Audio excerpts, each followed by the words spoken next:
శ్రీకృష్ణ యాదవ్ సేవా సంఘం రాష్ట్ర అధ్యక్షుడు పుట్టి హరికుమార్ యాదవ్ తండ్రి కీర్తిశేషులు పుట్టి బోసు 17వ వర్ధంతి సందర్భంగా పల్లపోతు అభి శ్రీరామ్ సహకారంతో గుడివాడ కర్ల వృద్ధాశ్రమంలో వృద్ధులకు భోజన వసతి కల్పించారు. శ్రీకృష్ణ యాదవ సేవా సంఘం ఆధ్వర్యంలో అనేక సేవా కార్యక్రమాలు నిర్వహిస్తున్న పుట్టి హరికుమార్ యాదవ్ అభినందనీయులని వైశ్య ప్రముఖులు బొగ్గరపు తిరుపతయ్య అన్నారు. ఈ కార్యక్రమంలో జాజుల తాతారావు, మునీంద్ర తదితరులు పాల్గొన్నారు.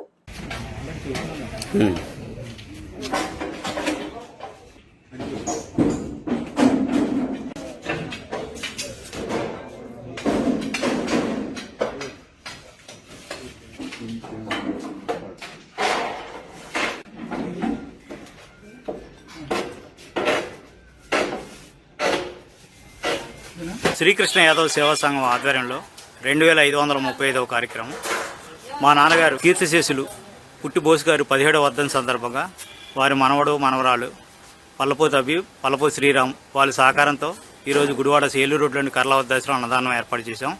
వారికి శ్రీకృష్ణ యాదవ్ సేవా సంఘం తరఫు ప్రత్యేక ధన్యవాదాలు, కృతజ్ఞతలు. అలాగే ఈ 17వ వర్ధంతి సందర్భంగా ఆయనకి ఘనంగా నివాళులు అర్పించడం జరిగింది.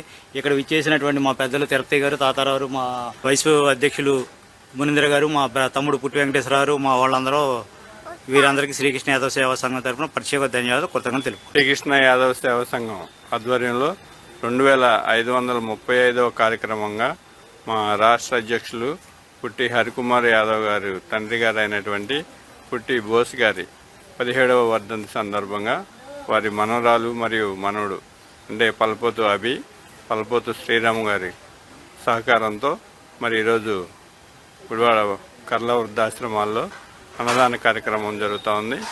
మరి ఆయన 17వ వర్ధంతి జ్ఞాపకార్థంగా మరి ఆయన పవిత్ర ఆత్మకు శాంతి కలగాలని మా శ్రీకృష్ణ యాదవ్ సంఘం సభ్యులందరం, కుటుంబ సభ్యులు మరియు ఇక్కడికి విచ్చేసినటువంటి మా ఆర్యవైశ్య ప్రముఖులు బొగ్గరపు తిరుపతి గారు, యాదవ్ సంఘ నాయకులు జాజుల తాతారావు గారు, మరి పుట్టి వెంకటేశ్వరరావు గారు మరియు కుటుంబ సభ్యులందరికీ కూడా కృతజ్ఞతలు తెలియజేసుకుంటూ ఈరోజు శ్రీకృష్ణ యాదవ్ సంఘ రాష్ట్ర అధ్యక్షులు హరికుమార్ గారి ఆధ్వర్యంలో ఇప్పుడే చెప్పారు 2532 ప్రోగ్రాంలు.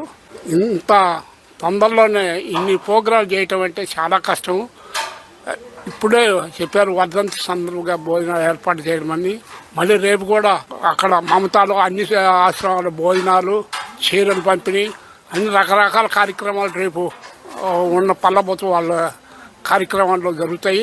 మెయిన్గా ఎక్కడెక్కడి నుంచి కూడా డొనేషన్ వచ్చి ప్రతిరోజు ఏదో కార్యక్రమం, మ్యారేజ్ డేలు కానీ, బర్త్డేలు కానీ, వర్ధంతులు కానీ, ఇలాంటి ఎన్నో కార్యక్రమాలు ఎవరు అవకాశం వచ్చినా ఆయనకు మంచి కార్యక్రమం, మధ్య పంపిణీ కార్యక్రమం, ఎన్నో కార్యక్రమాలు అడిగారు భుజాన వేసుకోవడం చేయటం చాలా కష్టం. ఎందువల్లంటే డబ్బులు ఇవ్వటం ఒక ఎత్తు, ఆయన సద్వినియోగం చేసేది ఒక ఎత్తు.